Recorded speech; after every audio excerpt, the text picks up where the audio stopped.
So good morning. So we begin our study of statistical mechanics today. So in some sense, the last lecture was just sort of to get you introduced to the statistical ideas of statistical physics. So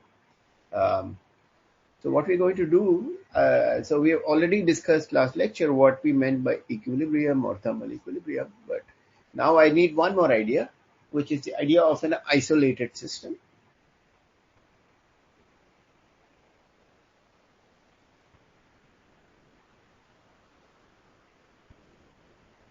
Or once it is similar to what we would say in English language. So it just says that, the system, it cannot exchange energy, matter, etc. with surroundings.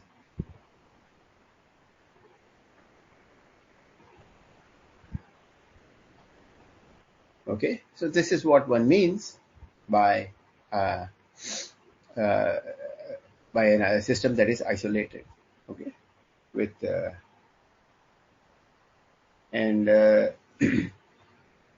so is this clear?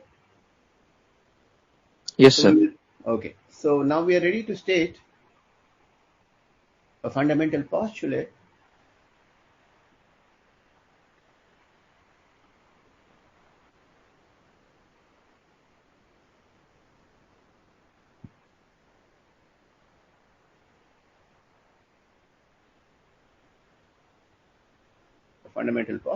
which is the following.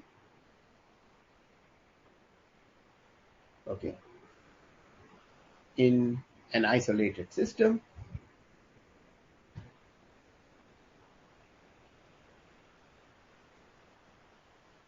okay, with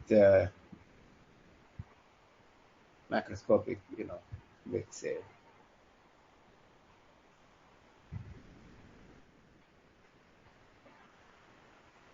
parameters, say such as energy, number of particles or mass,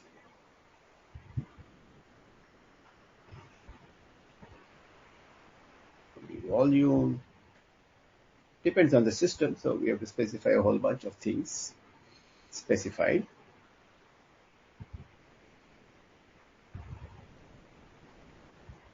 All accessible. Okay. Microstates. I'll have to explain all these things, but doesn't matter. All accessible microstates occur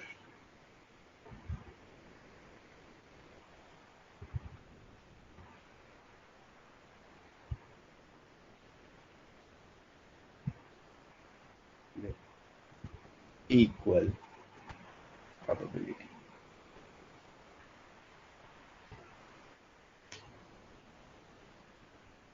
Okay, so this is the fundamental postulate. Okay, so the operative word here is equal probability.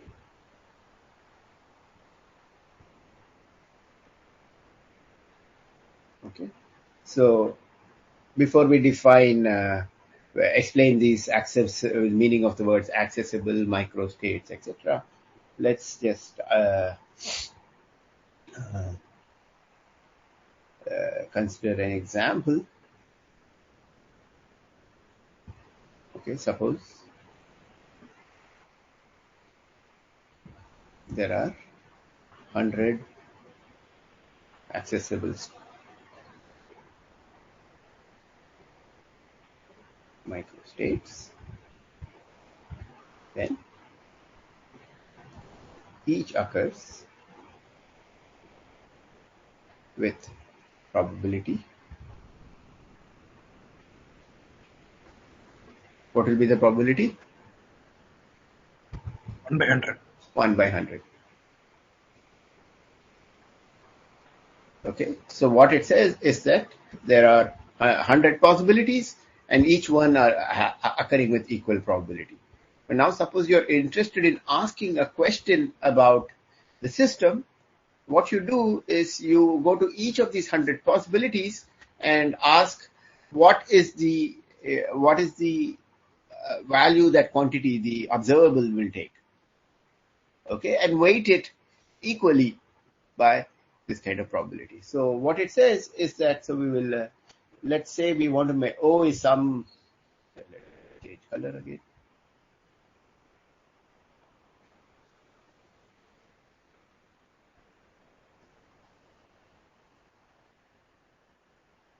Be some quantity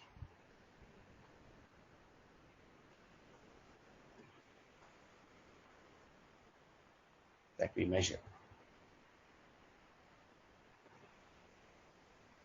Okay, and what it says is that so there are so you measure it in and let O I equal to 1 to 100 be the quantity in these 100 microstates.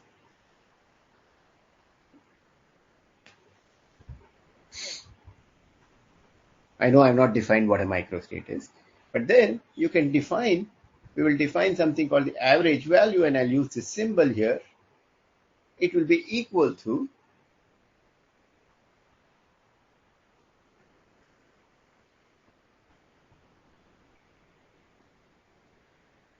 okay. Now you can see this is mimicking what we did last time with for density we had done, right? We just considered 100 different possibilities maybe, and then we just said we take the average. So this is a similar thing, and this says that so even if they so it says that these things each occur with probability 1 by 100, and that's why we put those things together and we get an average. Okay, so the point here is this is what one measures.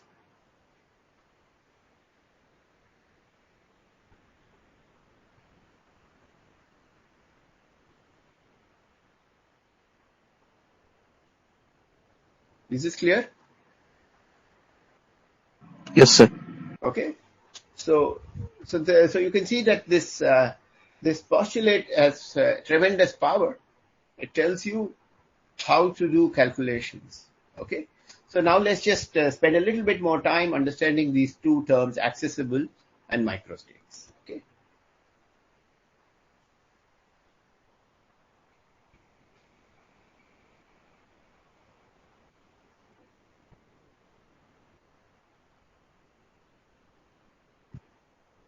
first one is accessible. So the point is that, as we have seen in statistical mechanics, we have a large number of degrees of freedom and large number of uh, possible configurations. Okay, so but now what happens is that these are configurations or points in phase space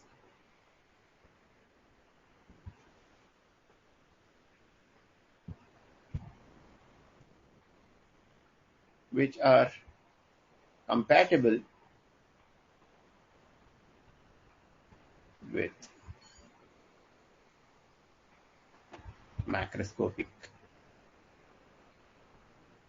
constraints. Okay, so for instance, so we let's do some examples. So if you say that a particle is in a box, then x, then the position values that are accessible or allowed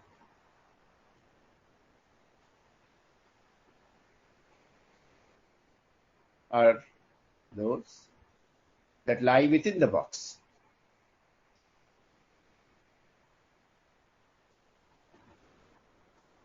Is this clear? If a particle is supposed to be inside a box, that's it.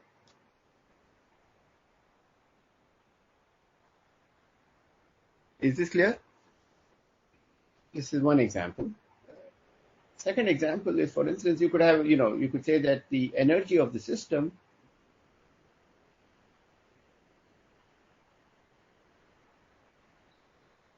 is in some interval.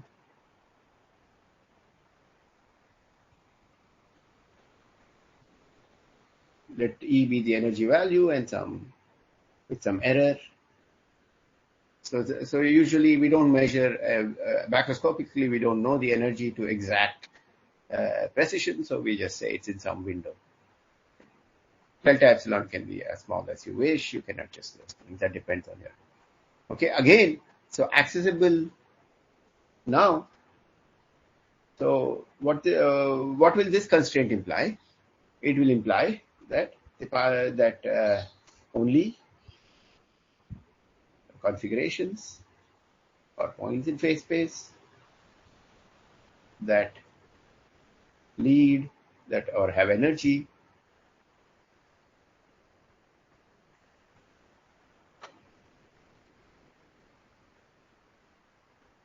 in the given range are allowed.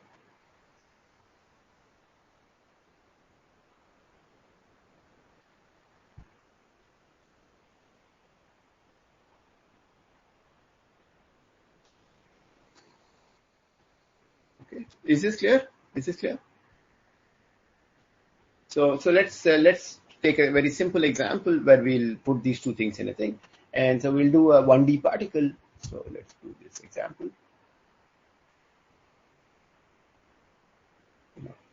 Particle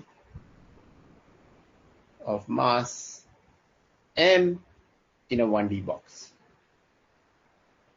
of length L, and let's say that x values belong to minus L by 2 to plus L by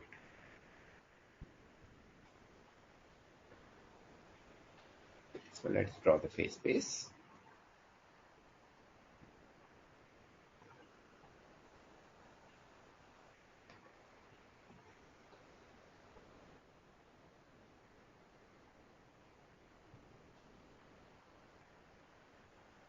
This is x, and let's say this is p, and so let's mark some things here: minus L by 2 plus L by 2. Okay, and the energy is constrained, so let's say it's a free particle with mass m. Okay, so its energy is just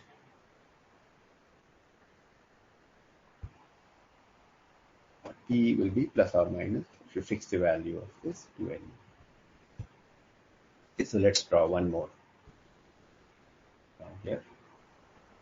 This is minus root 2 me, and this is plus root 2 me.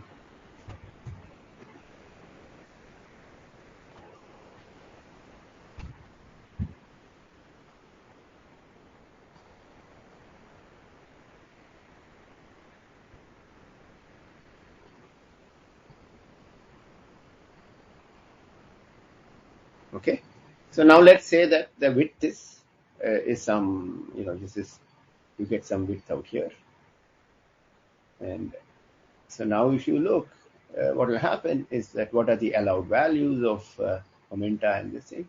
So I'll draw two trajectories and then we will see.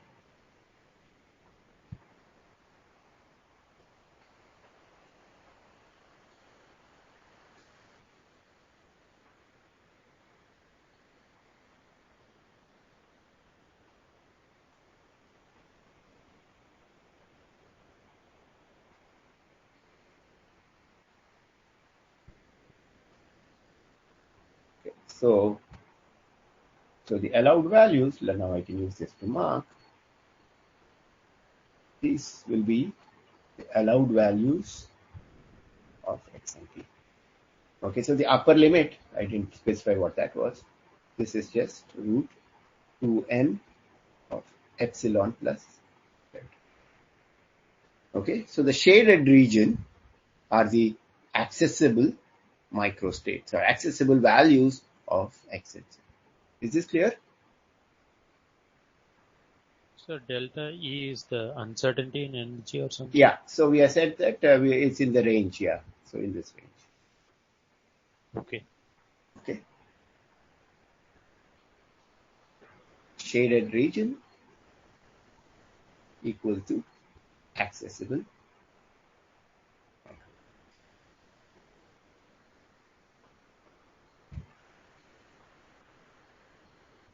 Is it clear? So this means that accessible ones are the only energy levels which we can see. Right? It's not Yeah. like there are others which we cannot access. These are the only ones, right?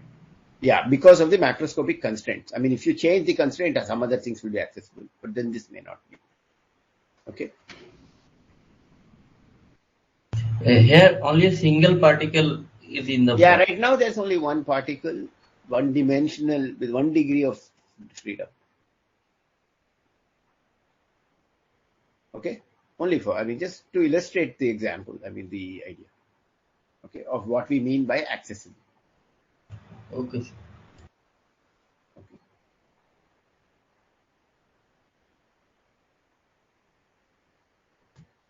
So that is the first thing.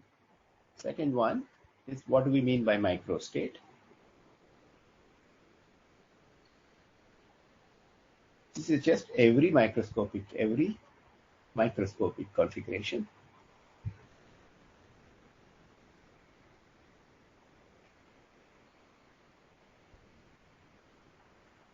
that is possible.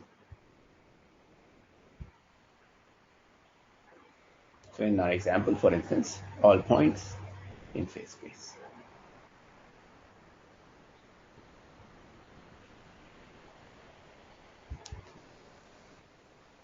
Okay. So this is what we mean in this, for instance, in this example. So the what is the so all points in phase space would be what? So any point which would be in the only constraint will be on the strip with x lying between minus L by 2 to plus L by 2 because that is the only constraint that we have. So okay, so that would be so the whole strip will give every point in that strip is a microstate, and but accessible will be only that shaded area in the strip. So let's come back to look at the fundamental postulate, and so it says in an isolated system, so we can have a particle in a box, and the box is isolated, energy doesn't change or conserved or whatever. With okay, all accessible states occur with equal probability. So let's come to our example and try to do that.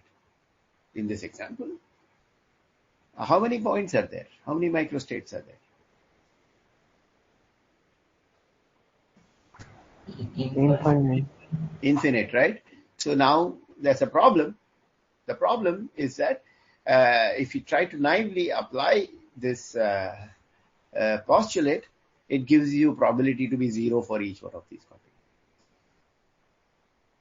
Okay, so naive application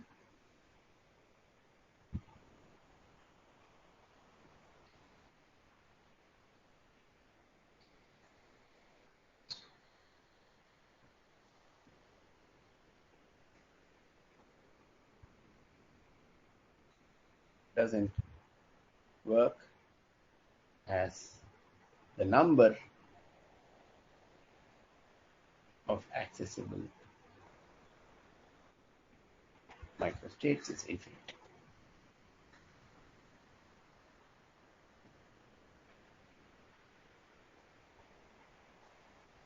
Okay,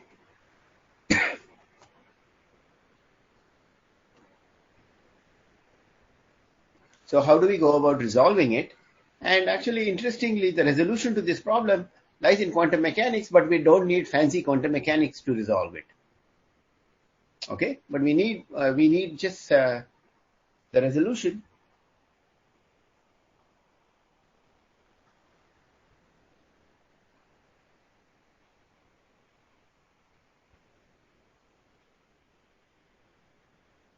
Okay, And question is how.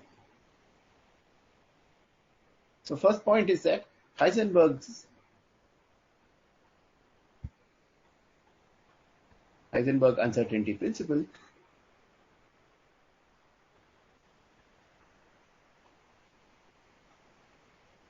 says that we cannot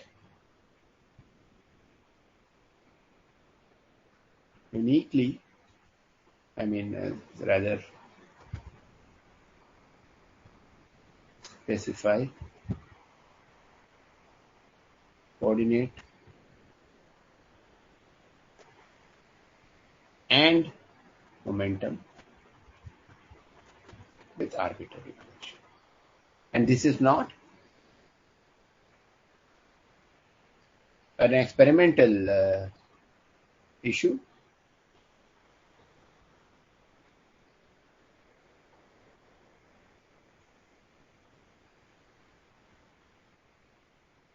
Okay, so we know the uncertainty principle says that delta x, delta p will be greater than or equal to h bar by 2 or something like that, right?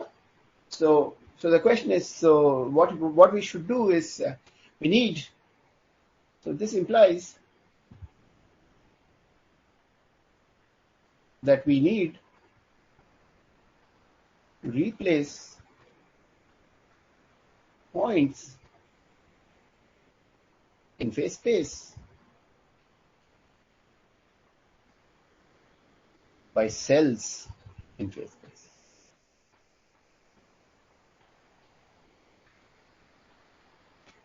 Okay, so what I have in mind is suppose, so let's say quantum mechanics says that you can actually specify things as this dot which I've written as a single point. This will become fuzzy and it will look something like this.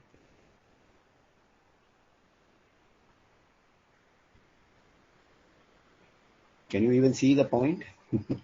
Okay. Yes, sir. Okay. So this is what I am saying. So now, so the question is, so the question is there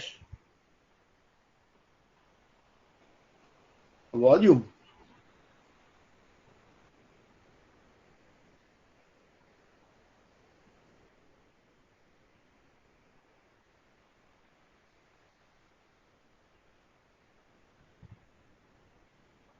okay, is there a minimal volume or a volume that you can associate? And the answer is an interesting one, and I'll give you the answer. The answer is yes, it is. Not h bar, but it is h. It's Planck's constant.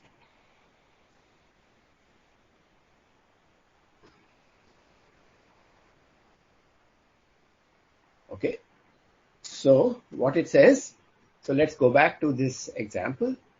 It says, so first thing is, so we want to ask, so in this case, what we mean by volume is actually area, okay, because it's this area of the shaded region. So area of the shaded region, so in our example, okay, first we will use this, and I'll give you a motivation why h comes, but you can do what is called semi-classical quantization or WKB method in quantum mechanics, and you can prove this, okay? But I'll give you a simpler argument for that, okay? So in a moment. But, Hello? yes. Sir, what was that line about naive application of basic postulate?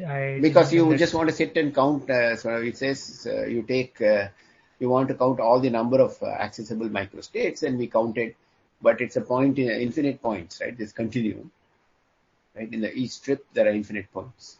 So 1 by infinity gives 0. Okay, sir. I said that in words before I wrote the thing. Okay, so that's the naive application. Okay. Any other question? So now, Sir, how does it gets resolved by uncertainty principle? The points are replaced by cells, but still there is infinite number of cells.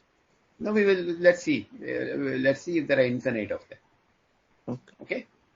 There are. Yes. That's the point. Okay. So I'm going to just apply it right away. So I just need to do one calculation, which is to ask the strip width of the strip in our example.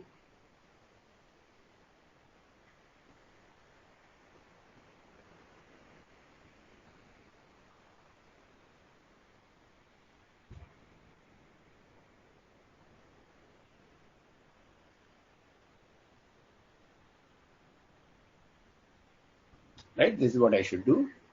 So if I just pull this out, this just becomes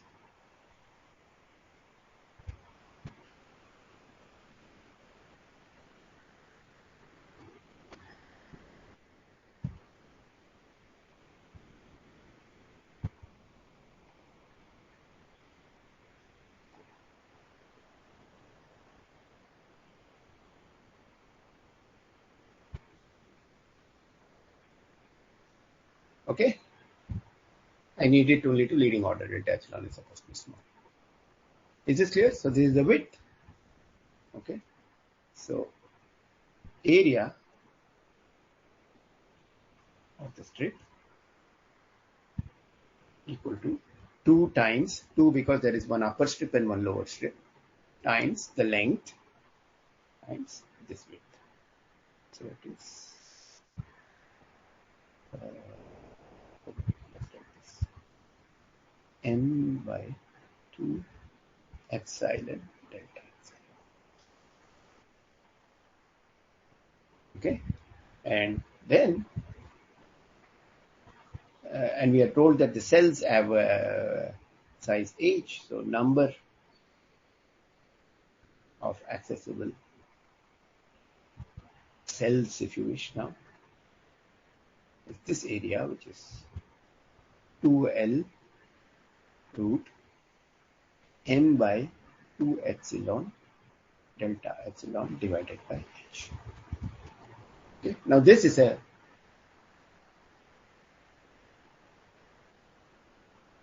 not infinite.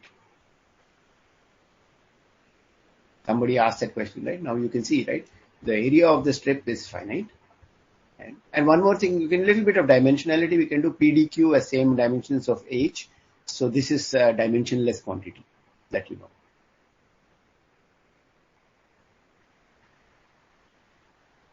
Okay. So why did you take the area as H? I didn't take the area to be H. I divided the accessible area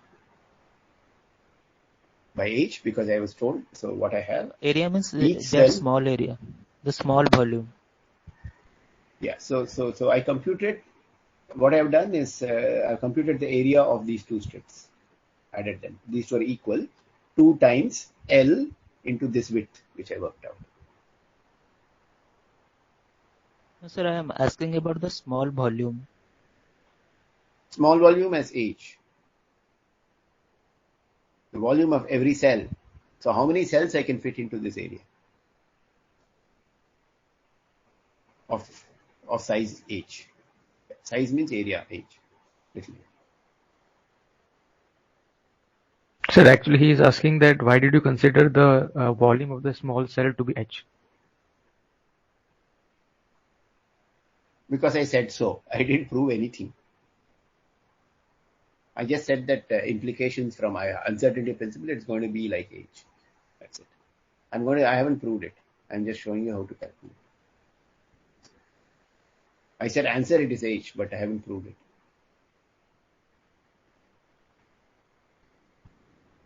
So what else should I say? I mean, yeah, I'm going to give evidence that this is correct, but for a moment,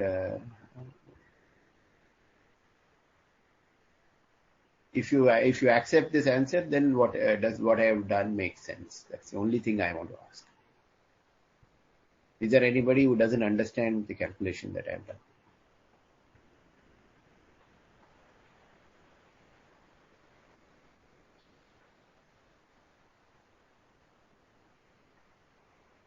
No, I'm very confused. I don't know what to do next because I mean I was going to prove this, but I've done one trivial computation. I mean, hopefully I didn't make it. So this is just the width of the strip. So area is just side. So there are two rectangles.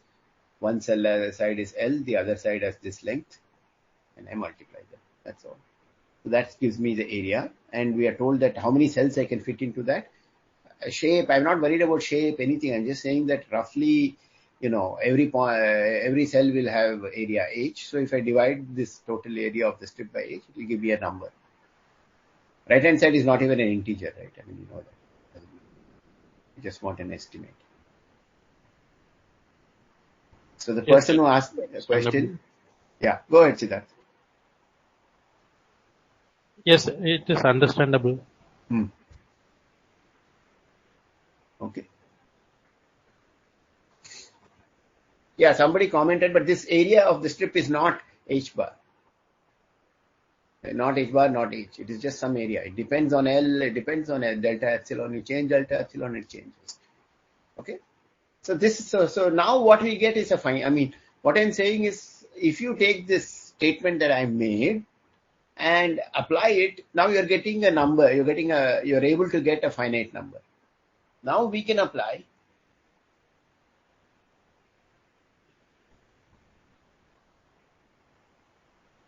Now we can apply.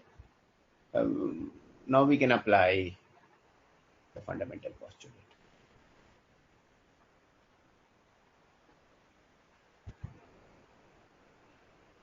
Is this clear? Okay.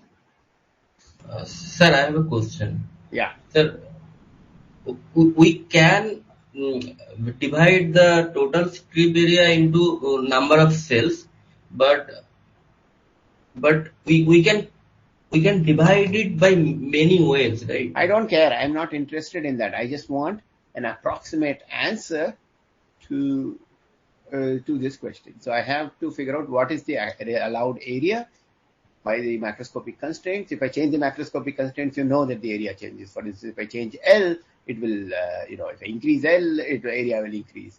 If I increase delta epsilon, area will increase. Things like that, right? Yes. Okay. So yeah, I mean,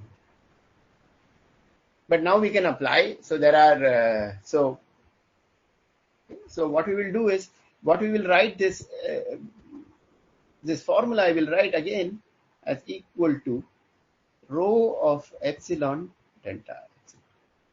Okay, and I'll give this quantity rho a name. I will call it density of states.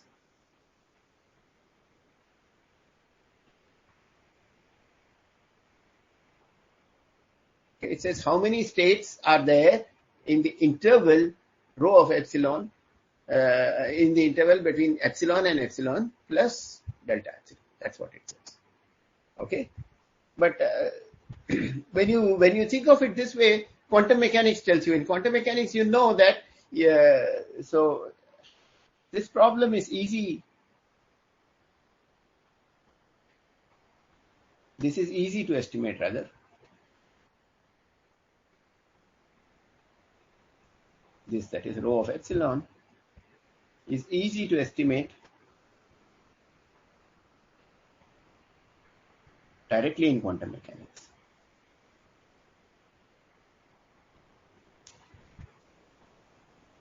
Okay, rho of epsilon, d epsilon,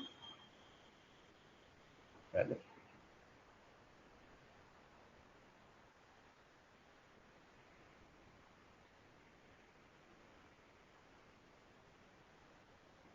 energy levels,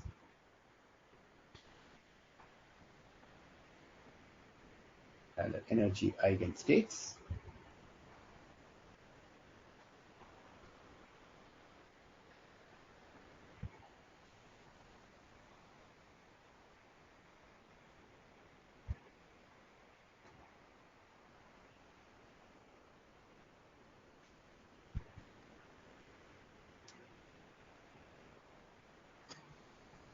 Is this clear, what I'm saying? In quantum mechanics, so you will give me, so let's say we plot something, and let's do that.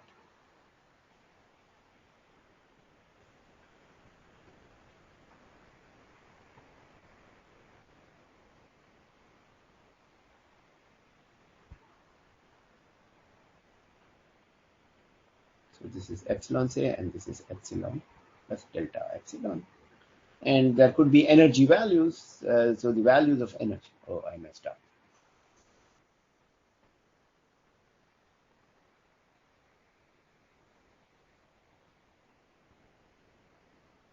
Okay, so this is the energy scale. So we are looking in this region, and then there will be some values of energy where, you just have to count how many of them lie in that interval, and that will give you a number. Okay, so in quantum mechanics, you're going to get a proper number, an integer, positive integer, right? You just have to sit and count. But what we're trying to do here is not, we are not doing quantum mechanics here, we are just counting something. This is called semi-classical because it's using some ideas from quantum mechanics, but it's some approximation. Okay, so this is what this is. Okay, so now this gives us some insight as to how to prove this. Okay, so we can now, is this point clear what I'm saying? In quantum mechanics, I can define rho properly. Yes, sir. Okay, so we can now work backwards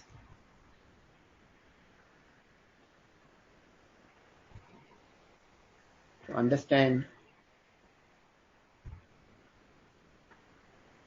the rule of associating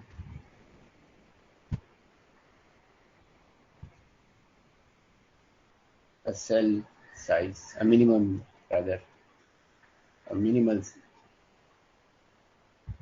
cell size of each. This is what I mentioned. Okay, so let's do that. So for this, I will need something, this thing. So recall what is called the Bohr-Sommerfeld quantization rule. Does anybody remember that? Action Yeah. quantized. So it says that, it says integral P dq should be equal to NH, not HY. Okay, so what it says is that you look at, in this is one-dimensional version. So in one-dimensional phase space, it says you take some closed orbits, and then you look at its area, and as you start increasing the size of the orbit, this integer n belongs to Z. Every time it increases by 1 unit, one new quantum state is added. So n is counting, in some sense, in one-dimensional quantum mechanics, the number of such states which enter. Okay. So, but what is the left-hand side? Left-hand side is an area.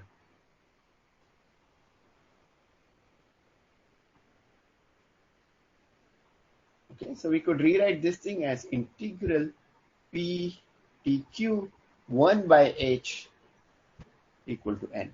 So this says that, so you go to phase space, so it's q and p, and take some area like this, and you want to ask how many quantum states could be associated with this region. It says you take this area and divide by h.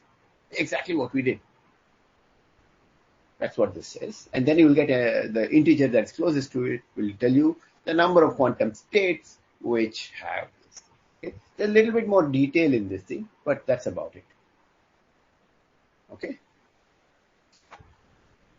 So this is so that's where this H comes in. So exercises,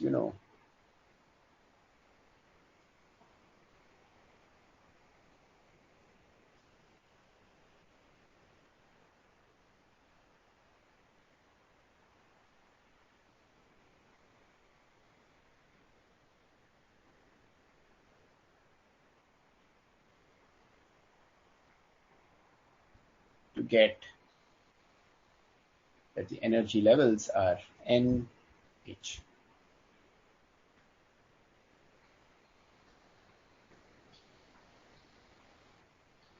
For a simple amount. You won't get n plus half, but you will get n. Okay. Is this clear? So you go ahead. If you haven't done this, this is something which you may have done in your BSc. Okay. But so this is really the motivation, and this is really the understanding of what is happening. Okay. So what it says is that if, this is what justifies the cell size being h. Okay. So again, I will pause here for questions.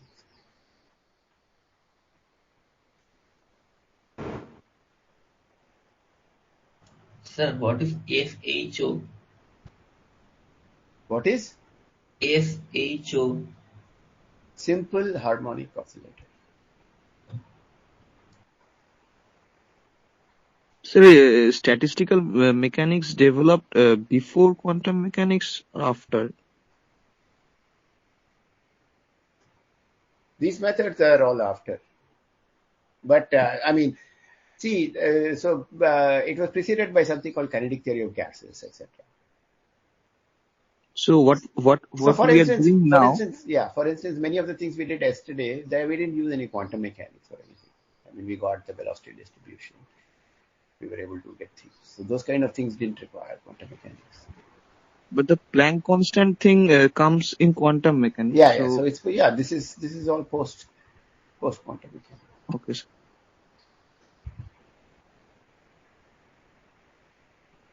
Before that, it was. I mean, that's what I'm saying.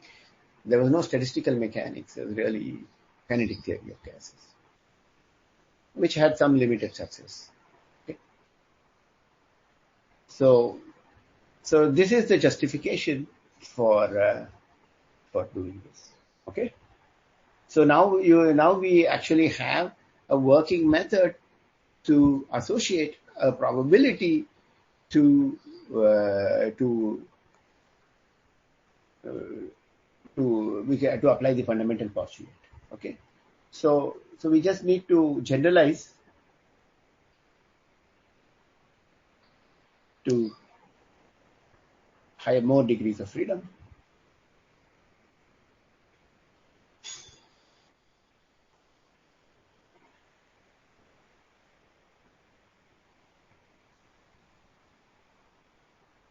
Okay, so to do that, I'll just rewrite this whole answer as so the number of accessible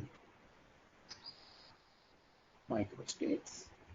I'll write the formula in a particular lever equal to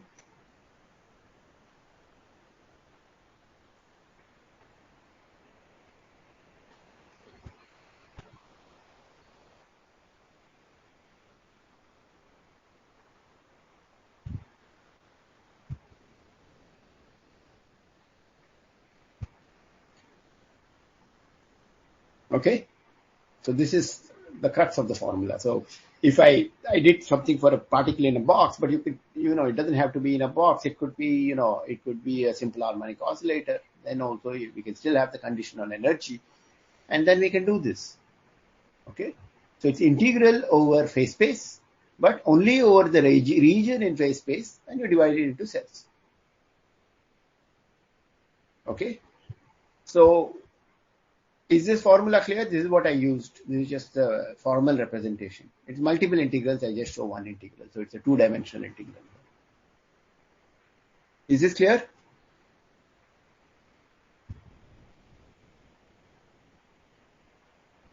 Yes, sir. Okay. So now let's say that there are f degrees of freedom. F can be 1, and then there will be this. I'll just write the answer for that.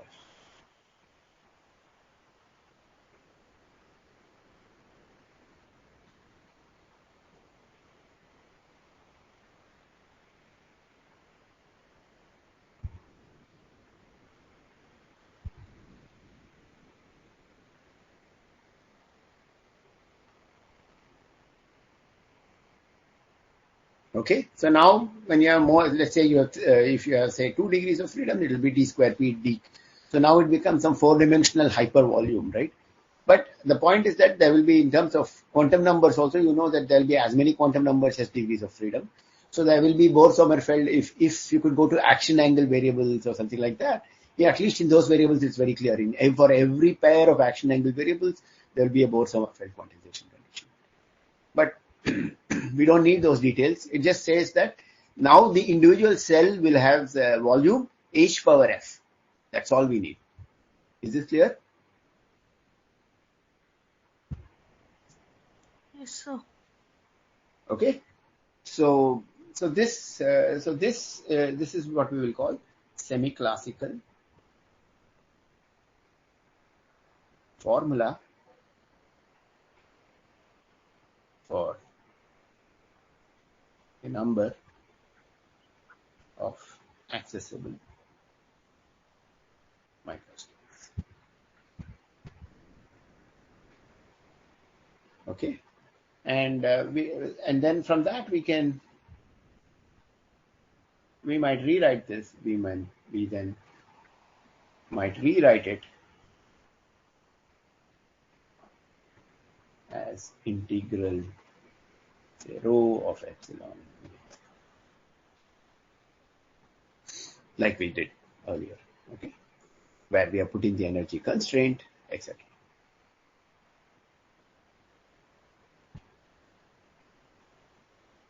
Is this clear? So next lecture, we will work out in really explicit detail. We will work out the analog of a single particle in a three-dimensional box, and we'll also do the quantum mechanical computation. Again, we'll do a precise computation, and then we will see how to compare it, and we will compare it graphically and understand how good or how bad this semi-classical formula is. Okay, so that we can then go ahead and apply this idea of equal probabilities in a practical fashion. Okay, so I think I will stop here. I'm done for today. Are there any questions, comments? So, I have a doubt. Like, as we have taken one particle, and if we increase the number of particles, won't the constraints increase? Why? No, but no. So we will not. For instance, let's say we just have a constraint on volume and on energy, but this will be constraint on total energy. It won't be the constraint for each particle, right? If you're 10 power 23 particles, your constraint on energy will be just one. At the sum, I mean, these particles are, inside the system, if they're allowed to exchange energy. Oh, okay, sir. Okay, Yeah. I'm not going to go in. That is not a macroscopic constraint. Saying that every particle has this energy, doesn't even make sense, right? That's not a macroscopic condition. Macroscopic condition is that the total energy of the system is something. Okay, sir. Thank you. Any other questions? Sir, so are we considering all the microstates in one region as single accessible microstate? No, we are not. We are saying take that area and divide it by h, or the suitable power of h, and that will give you the number.